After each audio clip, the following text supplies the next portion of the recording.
చంద్రుడు తన ప్రకాశాన్ని కోల్పోయాడు. వినాయక చవితి రోజు చంద్రుడిని ఎందుకు చూడకూడదో తెలుసుకుందామా?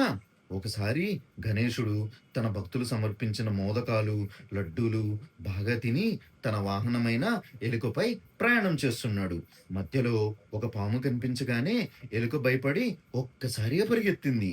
దాంతో గణేశుడు కింద పడిపోయాడు. ఆయన పొట్టలోని మోదకాలన్నీ బయటకొచ్చాయి. గణేశుడు వాటిని మళ్ళీ పొట్టలో పెట్టుకొని పాముని నడుము కట్టుకున్నాడు. ఆ దృశ్యం చూసిన చంద్రుడు నవ్వడం ప్రారంభించాడు.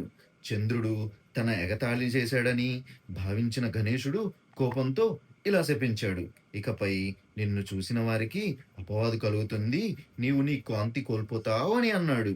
శాపం వల్ల చంద్రుడు తన ప్రకాశాన్ని కోల్పోయాడు. దేవతలందరూ గణేశుణ్ణి ప్రార్థించగా ఆయన శాపాన్ని కొంత తగ్గించాడు.